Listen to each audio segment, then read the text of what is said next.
Hello, my fellow book nerds and fangirls. Today we will be discussing Crazy Ex-Girlfriend, Season 2, Episodes 8 and 9, since they were together. I'm going to start off with a small complaint towards the CW. It's just a small one.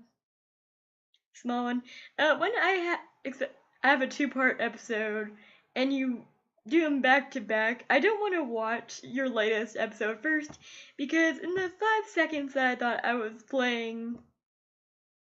gonna get played the first out of the 2 episodes, I got spoiled for the very first episode, like majorly. I had like major spoilers given to me because I thought, hey, did I miss an episode? And it turns out I didn't miss an episode, they just fast forwarded it to the next one, and that's just a small complaint on my part.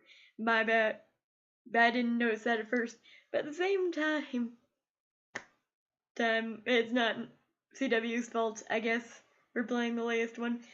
But I really hate the automatic play button. I wish I could just select the episode I want, because I got spoiled for it, and that disappointed me majorly. But I still watched the past 2 episodes.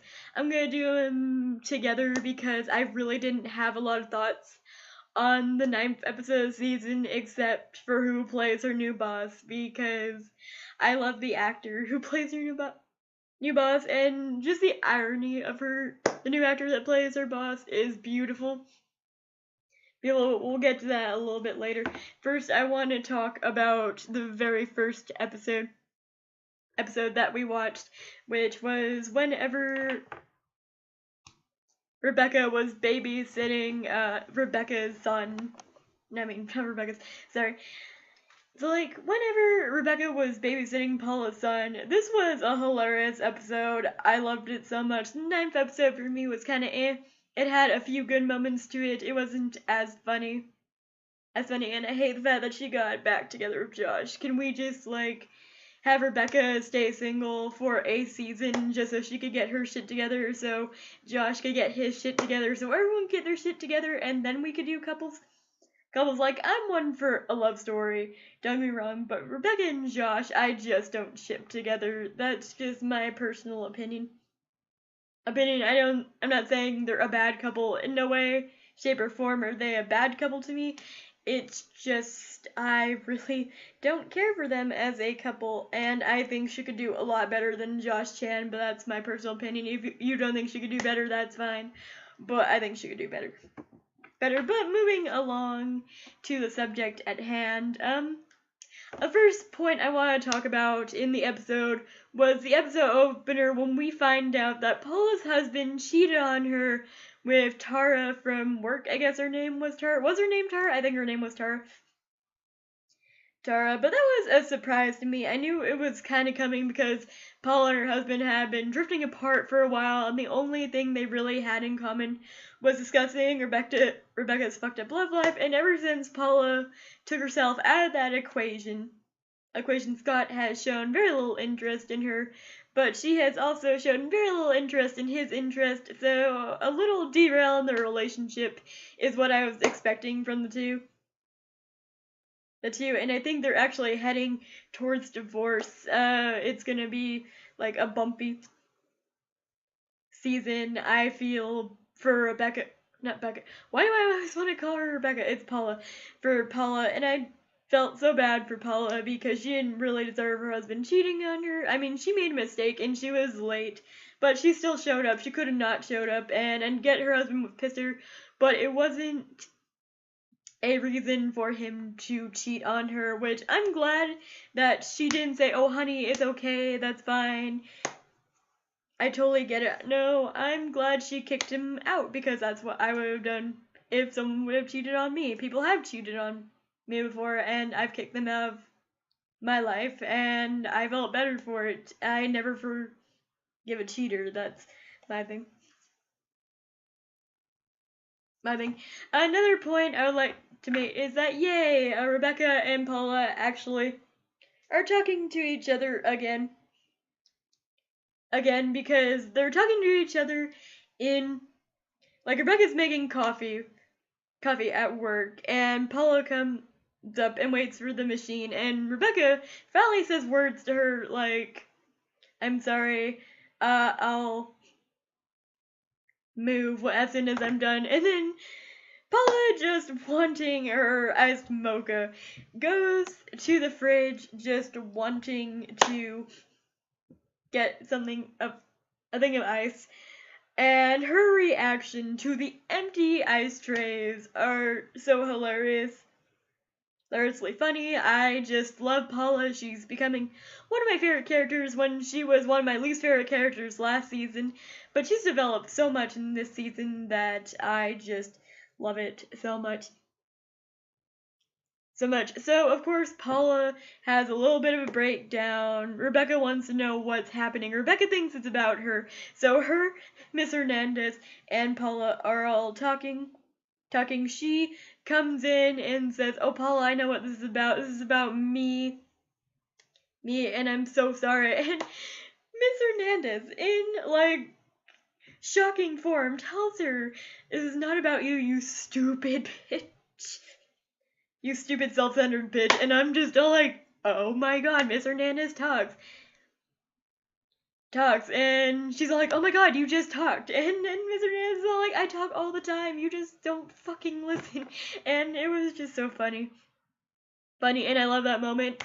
I was so shocked that she finally talked, because I found her more as a mute character, and you know a mute person is pissed off when they actually talk, because I consider Miss Hernandez to be mute because she chooses to be, not because there's anything wrong with her, but that she doesn't like talking to people, and that's fine. But I love the scene in that moment wherever Rebecca is just all like, "Oh my god, Scott's gay, I knew it," and I'm all like, haha. Very funny, because for whatever reason she has in her mind that Scott's gay. She's like, "I always knew Scott was gay."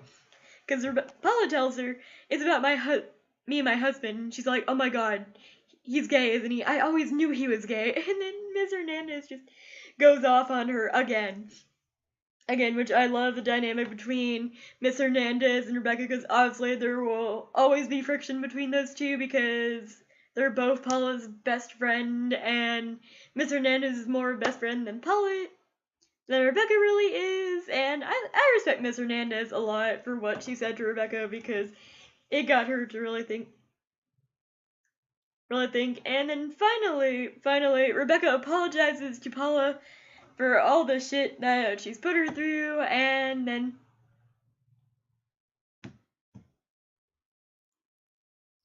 she volunteers because Paula is talking about going on a field trip with her class. She volunteers to watch Paula's son, Tommy, because her other son has taken some money to go on a country trip, and he won't be back until his mom's money is ran out. And I would kick my kid's ass if they ever did that, just saying. But finally, Paula agrees to let Rebecca watch her child, even though she's never watched a child in her life, and what results is hilarious. So the first thing I want to talk about is that one, I can't remember. Oh yeah, there we go. I'm so maternal. This one song, and a song I got, it just reminded me of a Bruno Mars parody, because you know it was definitely Bruno Mars. It was definitely Uptown Funk that they were trying to copy on that one. So I actually got that parody, and it was awesome. And I love this song because it shows the parenting expectations you have versus the actual reality of actually being a parent, and that is awesome. And I just love it. Loved it. So they go to her and Tommy go to the supermarket at first, and there is this, what I've noticed is there is this huge cardboard cutout of Heather, because she is getting famous for being Miss Douche, which I still find funny. Funny that she didn't want to be Miss Douche to begin with. So Rebecca sees Josh there, and of course he's sick, so she wants to talk to Josh, so she gives Tommy $100 bill to go buy things, and I'm all like, why? Okay, that's funny. And then, while buying these things, she notices that Josh is sick, and that Josh's girlfriend, who's played by Brittany Snow, Anna, isn't taking care of him. So of course she sends him this soup. And there's this whole speech and other stuff. And then while she gets off the phone, she keeps on explaining to Tommy something, and Tommy's all like, "Would you shut up? I'm trying to look at boobs here." And then him and Rebecca have this hilarious conversation about sex, and I'm all like, oh my god, the sex talk. And then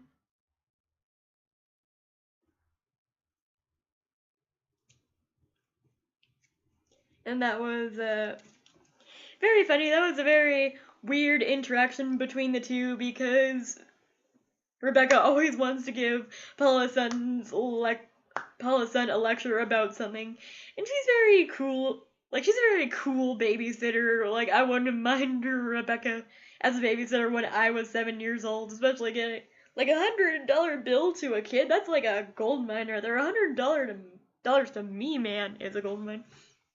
Where's my $100 for watching the show? So, let's see. Okay, so as soon as Josh gets his soup, the soup totally destroys a note that Rebecca sent for him to show that she sent him that. So of course, Josh being Josh thinks it's his girlfriend that has sent it, and tags her in a post saying, "Thanks for the soup, babe, really made my day, best girlfriend ever, yada yada." Rebecca sees this post and says, "Oh my god, no, I have to go find Josh, and I have to tell him that it's me that's doing that," and yada yada. So they persist to go to the club. She makes Tommy a fake ID because he's like, "I can just stay home and order pizza and stuff," and she's all like, "You know what, I'm not gonna fall for that." So she instead gives him a fake ID and takes him to the club, and the bouncer actually lets him in because he doesn't give a shit about his job, and I'm just over here like, yeah, there are some people like that.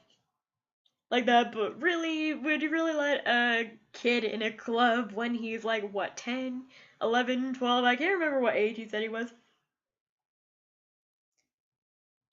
So Rebecca, in the pursuit to find Josh, finds Josh and Anna and says, "Oh my god, I can't let Anna see me because I told her I was someone else, so we have to hide." So when she ducks, Tommy finds a escape route, and she loses the child in the nightclub.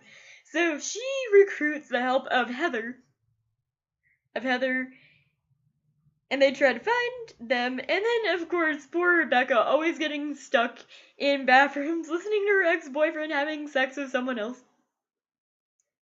Because Josh and Anna then proceed to have sex in the bathroom. She's all like, "Ugh, gross. How many times am I gonna be forced to listen to my ex-boyfriend have sex?" And I'm all like, bro, I feel for you, because, oh my god, I've never heard that, but I would think it would be kind of traumatizing to hear anyone having sex, really. I know it's a natural part of life and stuff, but it would be kind of like, especially if you knew them, it was like, ugh. If you didn't know them, it would be fine, but if you knew them, it'd be like, that's kind of gross. I don't want to think about them like that. So, okay. Then we go to the scene where Josh is modeling, because it's what I have next. Sorry, guys. So Josh is excited to be a mall model, which people make fun of, but I don't really make fun of them because they're at least trying and they're having fun. And hey, if you're having fun, really, is it really that bad of a job? There are tons of worse jobs that you could get more embarrassed about. I don't think a mall model is one of them. So Josh decides to be a mall model, and he's modeling this really weird outfit that totally unzips and unstraps and everything, and it's kind of embarrassing, but at the same time, it's all like, hey, these are clothes that are supposed to be embarrassing for the plot line. So of course Anna sees this, and she totally is traumatized, can't date Josh anymore, so she grabs Josh, takes him over to the middle of the club and says, I'm breaking up with you because that's just so traumatizing, and when I used to look at you, I used to really feel hot and passionate. And he's like, oh, you mean like 30 minutes ago in the bathroom? And I'm like, that was hilarious. It's the only Josh line I really found absolutely hilarious. But then Brittany Snow breaks up with him because of his male modeling and the fact that it makes her want to puke in her mouth a little bit. And I'm like, that is like the dumbest fucking reason to break up with someone, like, legitimately. They're just having fun. It's not like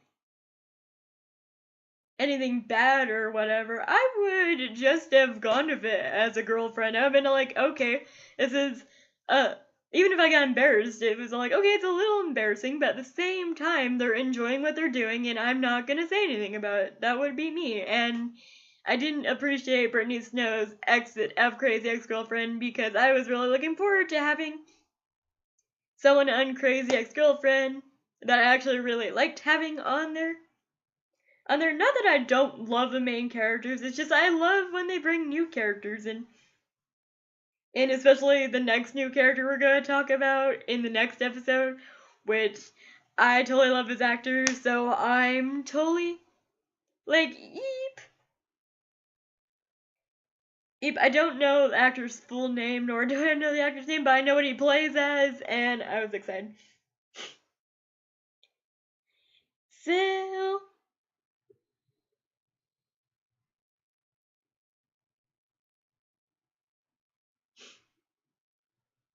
So like I said, I don't like them, Josh and Rebecca as a couple, but I'm still kind of conflicted about that.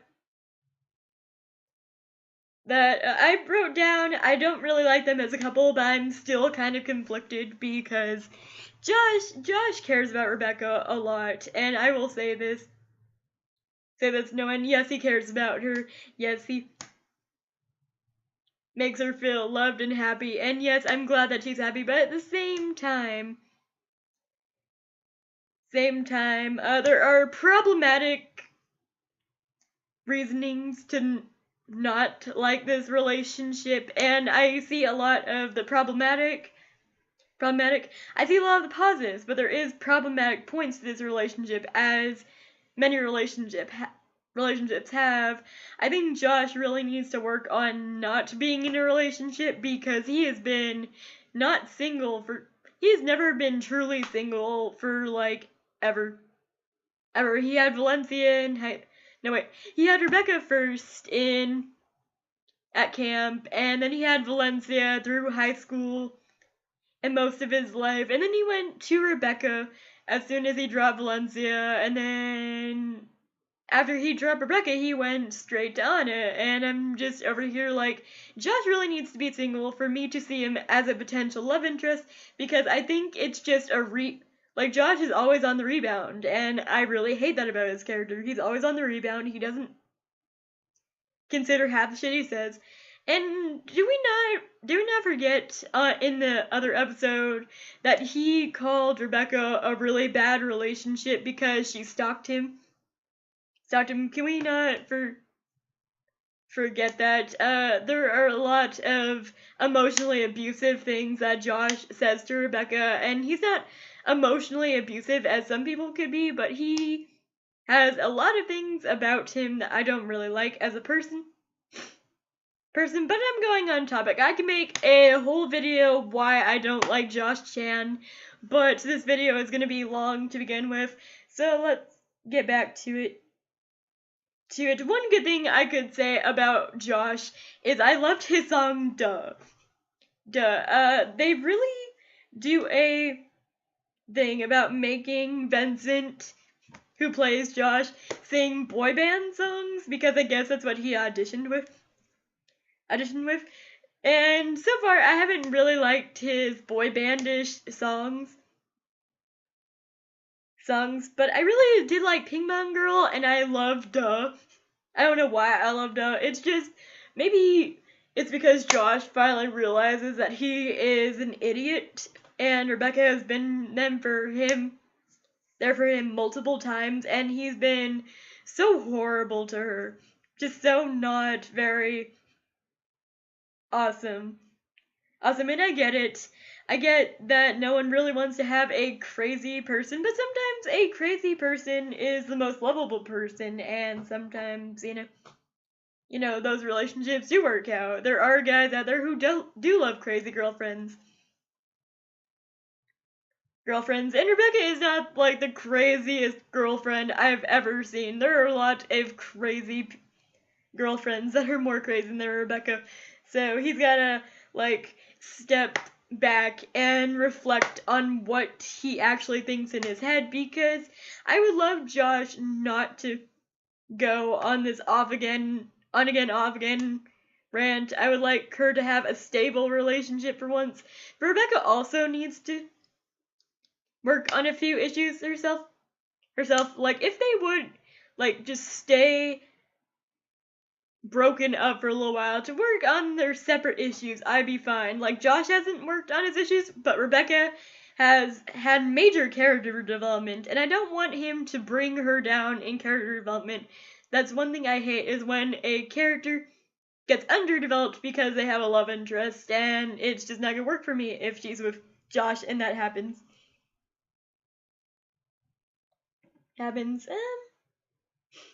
I like whenever Rebecca goes back to the house expecting Tom. She's all like, okay, just gotta tell Paula that I'm missing her son, and Paula's just like right there. And then Tommy comes to the defense of Rebecca saying all the stuff that they did and how awesome she is. Yada yada.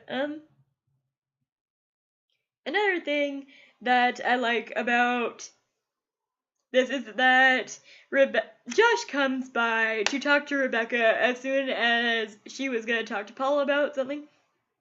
And one thing I loved about Rebecca in this episode is that she chose Paula over Josh. She's all like, I get that you want to talk to me, but I can't right now. My family is hurting and I need to be with them.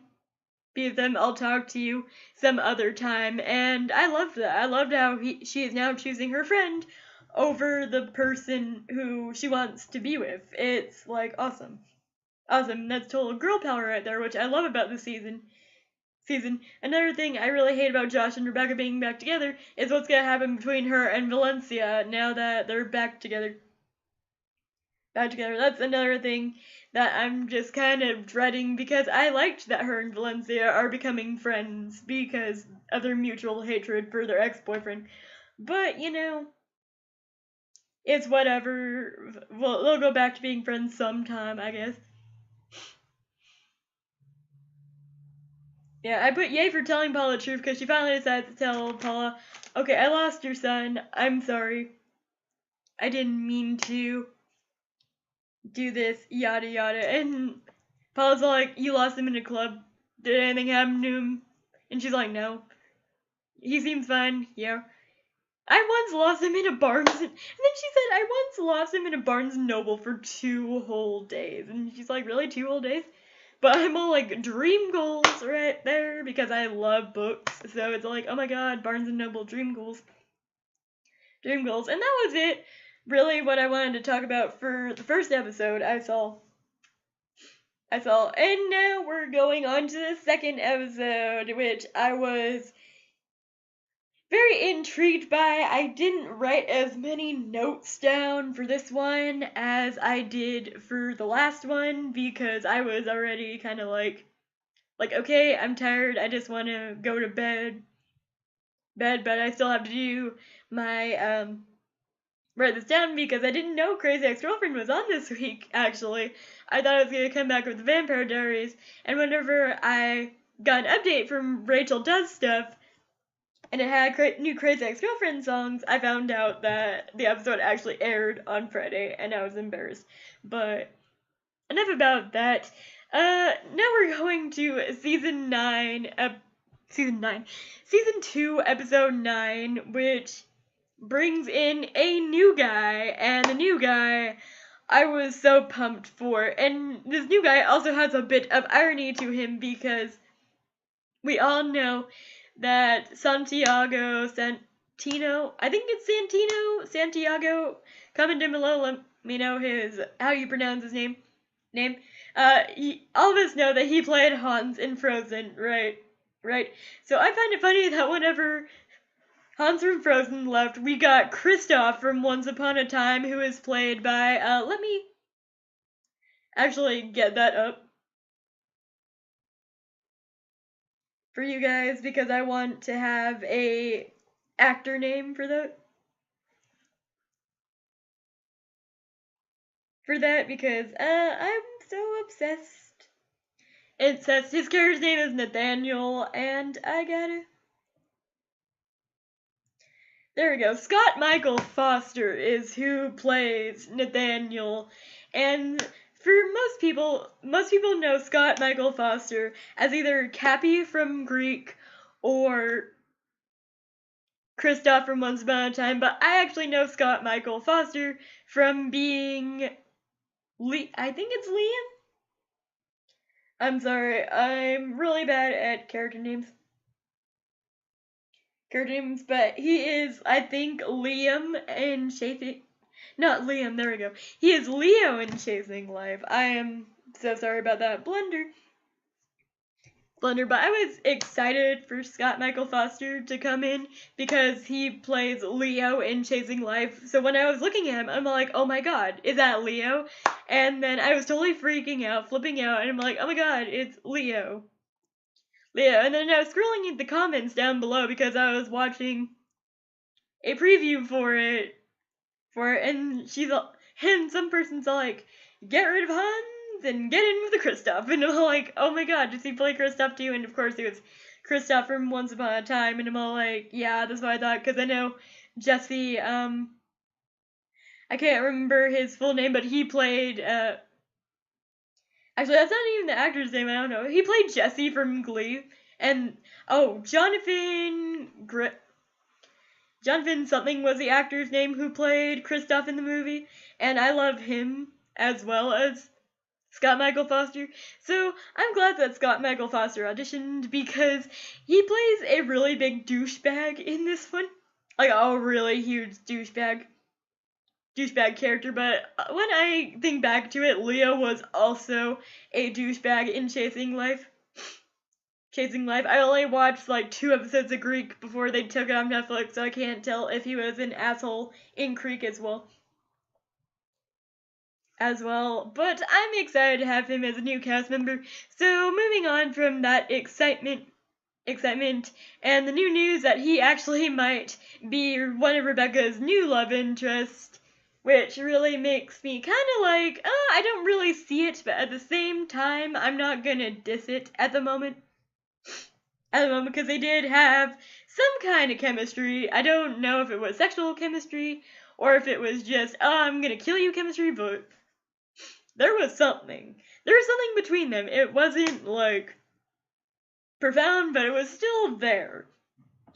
I think they really get along well with each other, and he just really fits in this cast, and that's what I like about Scott Michael Foster, is that he's so diverse in the characters he plays, and it's awesome. Okay. promise to be different. I can't remember what that is. Oh yeah, so we come into the episode and Rebecca and Paula have been hanging out for 4 days straight. Because Paula needs some girl time, and it's really awesome. Awesome how much Rebecca cares about Paula. So Paula tells her, "Sweetie, I'm glad that you've been my wife for these past 4 days. I really appreciate it. I've really always wondered what it would be like to have a wife. But Josh has been out there for 4 days straight, and you really need to talk to him."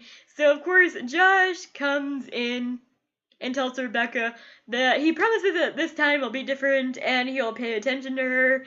And I'm really just rolling my eyes at this because this is the same song and dance that a lot of us girls have heard before. So I'm really hoping he's not one of those guys that just goes, "Baby, I promise to be different," and then just F's it up again. But like Rachel actually said in one of her interviews, if Josh and Rebecca were truly happy, then they would have really no show, now would they? And I'm like, yeah, I guess that's kind of the point of the show, but at the same time, I really hate on again, off again relationships. They just, they drive me crazy. There's Paula's defense. I can't remember what that was about. Oh, yeah, that one. Okay, so whenever Josh says these things to Rebecca, Paula comes out and goes, "If you hurt her again, I will kill you." And I'm all like, oh my god, so this is so many of mine and my friends' relationships that I could totally relate to the relationship between Paula and Rebecca. And I ship their friendship so hard. I don't ship them as a couple, but I ship their friendship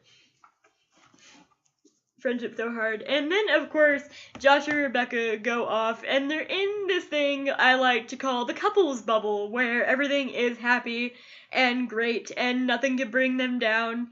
But then something occurs. Josh finally tells Rebecca that he loves her, finally, after all this time, after years of her loving him, he finally tells her that he loves her, which I was kind of glad about, but at the same time, I'm kind of like, I still don't ship it, but at the same time, I can respect him for actually admitting it. So, they're in this couples bubble, and then the couples bubble is popped because Daryl calls so many times to Rebecca, so honestly, she wants to poke her head and work, see what's happening, and then we find out that Leo from Chasing Life, aka Nathaniel in this show, has bought out the company at least 2 out of the 3 shares that Daryl holds. So he is overall their new boss and can make decisions, and Daryl just sits there and just basically does nothing but take orders from this new boss. So he's the boss, but he still has a bigger boss up on him, and he is like one of the douchiest characters ever on Crazy Ex-Girlfriend. And yet I still love his character because I'll explain the reasons why here in a minute. I wrote, oh my god, it's Leo from Chasing Life, and he's also plays Kristoff and Once Upon a Time, and he's also Cappy from Creek. So I was all like, oh my god, so many fandoms, oh my god, yay. So then, of course, people don't really trust this guy because he's gonna start firing people because his dad tells him, hey, this company needs this much money or you have to fire 5 people, and that's totally what the episode's about. So they're all looking in on this guy, and which comes to Who's the New Guy, which is a tribute to musical theater. I found it a little bit West Side Story-ish. I don't know what musical you related to, but I kind of related to West Side Story because of the jazziness, but the rhythm also, so of course Daryl takes this guy to lunch, and this guy says that he now owns his wife's part of it too. So he's now the bigger shareholder in this company, company, so Daryl basically has to listen to what he says, and I'm like, okay, that's really sneaky and really backhanded, and he's really cunning, kind of like how Rebecca would have been if she would have stayed in New York. She would have been vicious, and she's everything that Rebecca tries to run away from, and it's kind of like awesome. I can't wait for their dynamic to unfold, to see where this storyline goes, because I'm kind of excited for it. I love how he calls Josh a human flip-flop, because, yes, it's mean to call people names, but Josh really does flip-flop a lot, so I love the name human flip-flop for Josh. So the human flip-flop, kidding.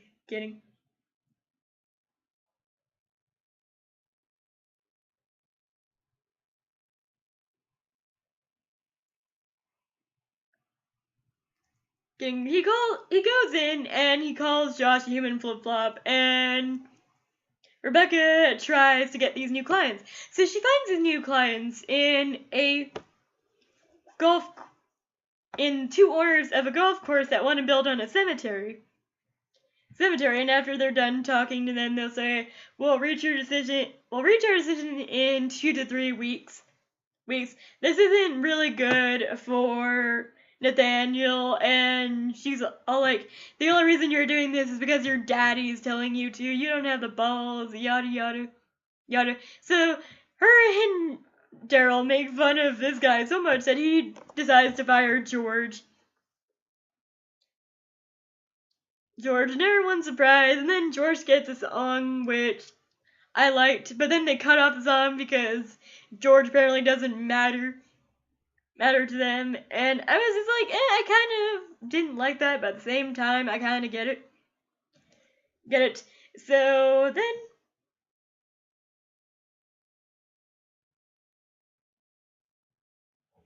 then I think this was before, but it might have been after, sorry. But Josh and Rebecca go to dinner. She sees her boss there, and this episode's really about how people could really get under your skin and get you, because she's at this dinner with Josh and his parents, and she sees her boss there and Nathaniel there, and she's like, oh my god, you gotta be effing kidding me. Hold on, one moment. And then she goes to town to Nathaniel, and she states how Josh is the love of her life, and yada yada. And he's all like, wow, he doesn't really seem like an educated person to me, and I'm all like, oh, that's so horrible, but at the same time kind of funny. I really hate how horrible he is, but at the same time, I don't really like Josh Chan, so I'll let him slide on that one. So Rebecca goes to the cemetery to try to find the proof that they're hiding bodies on top of bodies, and she finds the proof, and then she leaves Paula there. Runs to the car, and Paula has this date with a security guard that she got blackmailed into, and I'm just over here like, eh. So finally Rebecca has had enough, so she finally goes into her boss's thing, and she confronts her boss about everything. And what's really funny is that she finally has enough, that she finally snaps and grabs a pen and starts chasing him around with it. And then the two clients come in, which was hilarious, in my opinion. And it was just like, it was a funny fight, and I could see the tension between those two, and I can't wait to find out what happens next.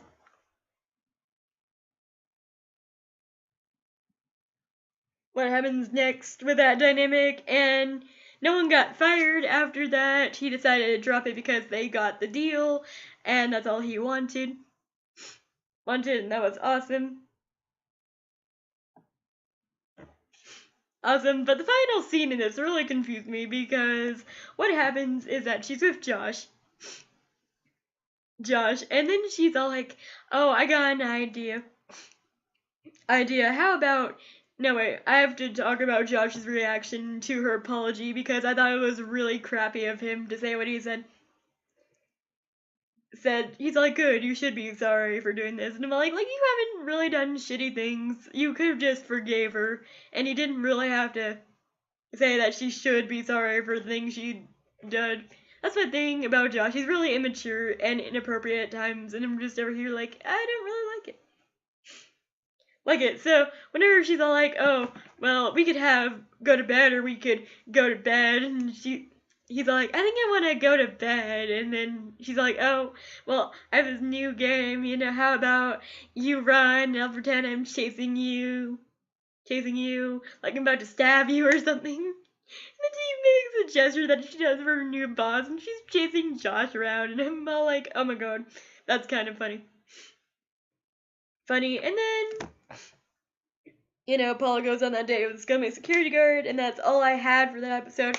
But there you guys have it. That was my review for Crazy Ex-Girlfriend, Season 2, Episodes 8 and 9. What do you guys think of the episodes, and what do you guys think about Scott Michael Foster being on the show? I absolutely adore it. I love him as an actor, and I can't wait to see what they do with this character, even though I've heard it's only a 3-episode arc for him. But who knows? Maybe they'll sign him on for more, and hopefully I'll get more of my Leo because, reasons. But I will see you guys for my next Crazy Ex-Girlfriend review, and I hope you guys have a nice day. Bye!